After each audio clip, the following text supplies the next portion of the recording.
Agora sobre o PL 146 de 2020, que suspende aí os despejos, né, e reintegração de posse em época de pandemia. Eu recebo aqui nos estúdios da Rede Alesp o deputado Maurici, do Partido dos Trabalhadores. Deputado, seja muito bem-vindo ao nosso jornal. Obrigado por aceitar o nosso convite, né? Eu gostaria que o senhor explicasse aí para o nosso telespectador como é que funciona esse projeto de lei que o senhor apresentou.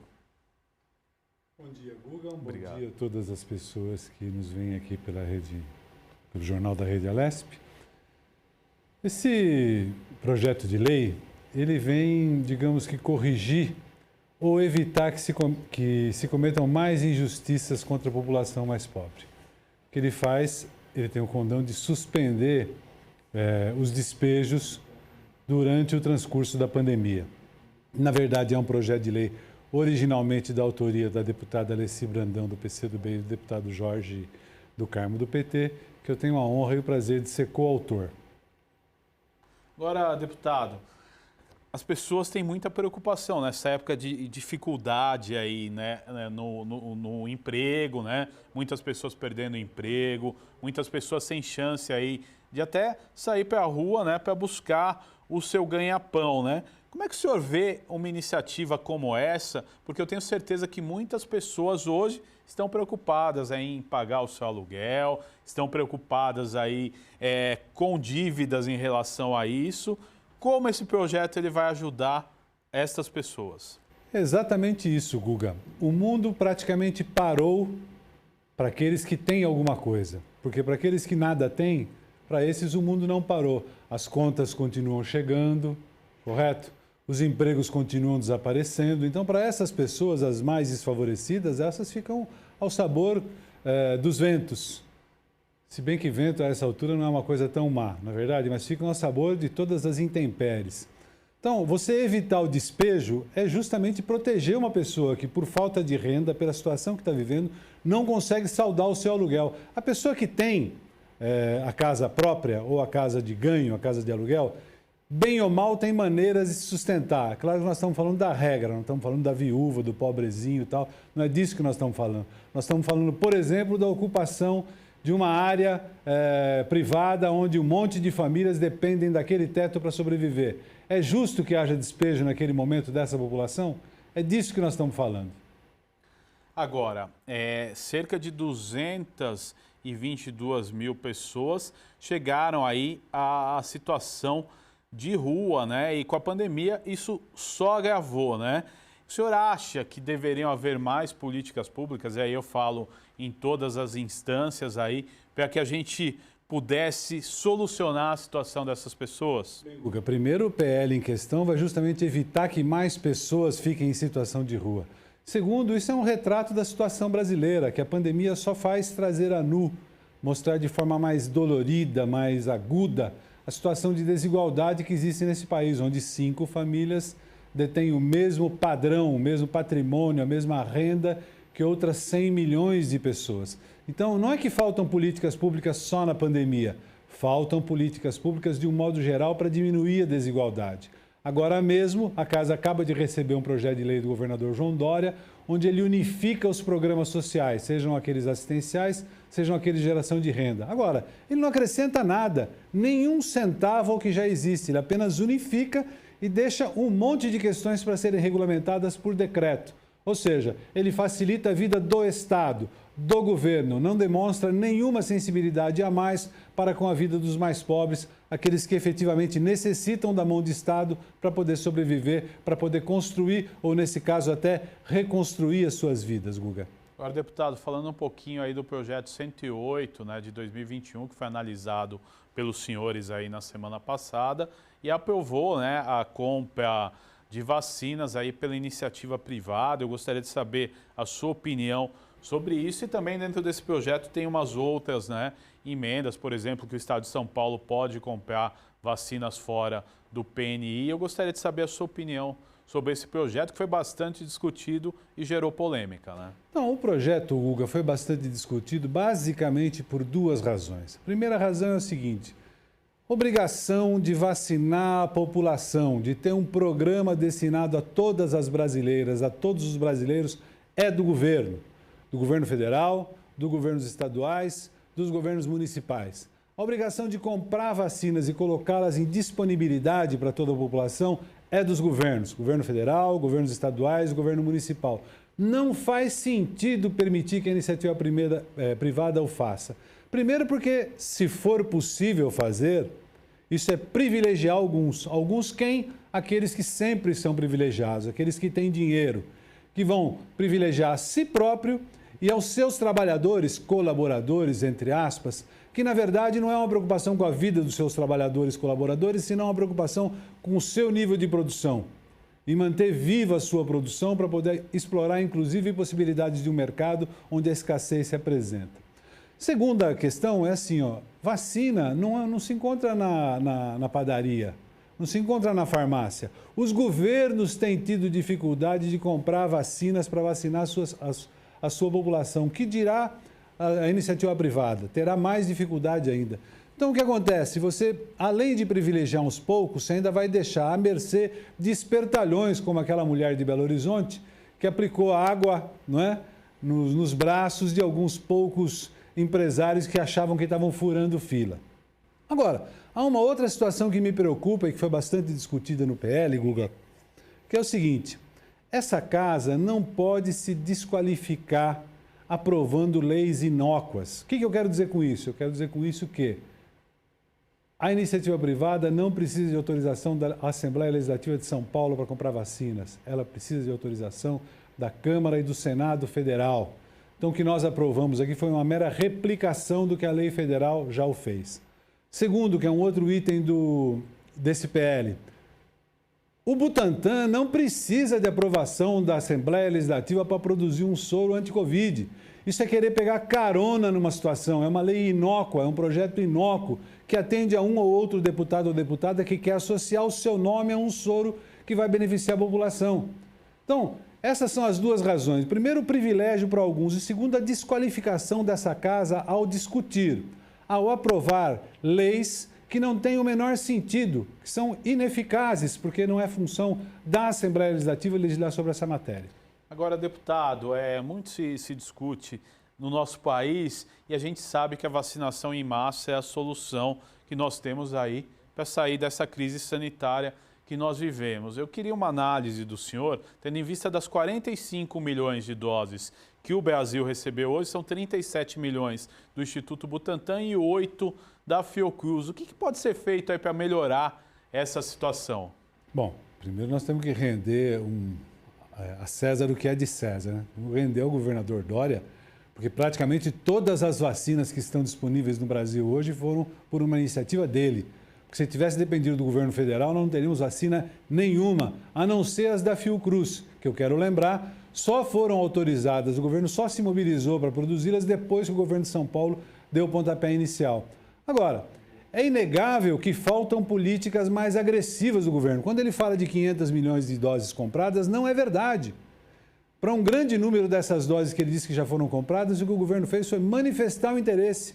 Segundo, não há nenhuma previsão de quantas vacinas podem chegar de fato a quem precisa delas. Então, nós estamos vivendo uma tragédia, Guga, é uma tragédia. Ela seria cômica, a situação, se não fosse trágica como ela se apresenta hoje.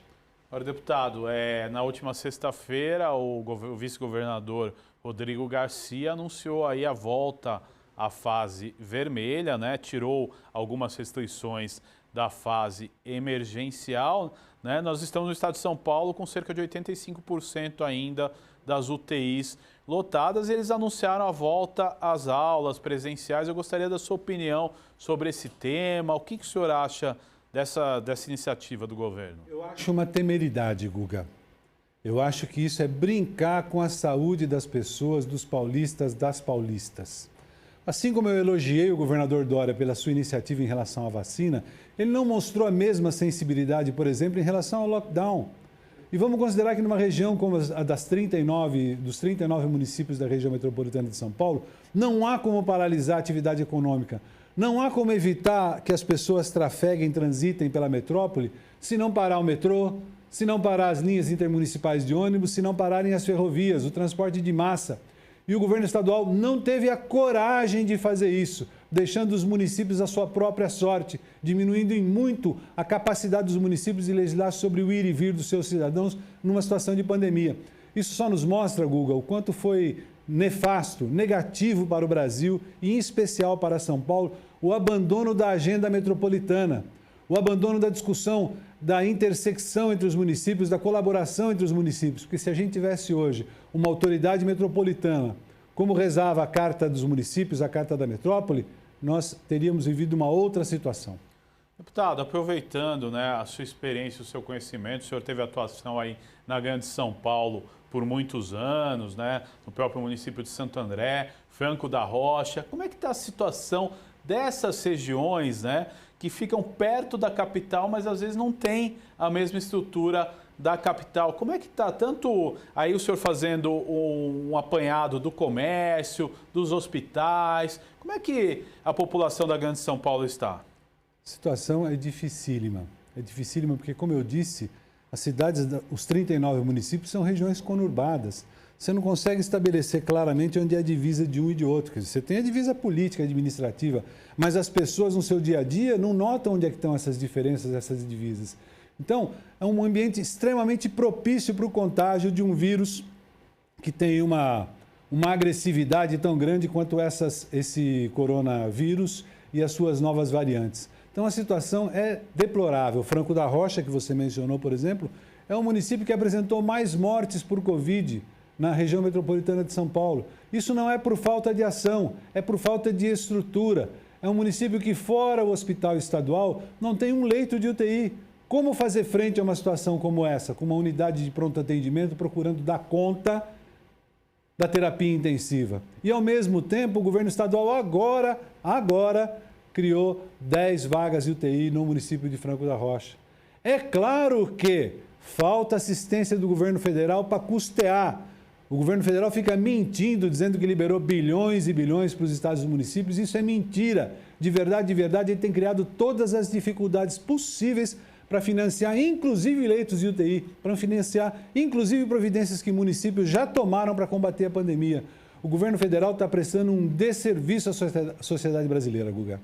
Deputado, estamos ainda no início de um ano difícil, um ano conturbado, né, pela questão da crise sanitária. Muitos acharam, né, que com a virada do ano tudo ia melhorar e não foi essa a realidade que a gente encontrou. Eu gostaria de saber um pouco do seu mandato aqui na Assembleia Legislativa, que é um mandato novo também, né? O que o nosso telespectador e também o seu eleitor podem esperar aí desse ano de 2021, tirando um pouco essa ação da crise sanitária, mas nos outros eixos que envolvem o seu mandato?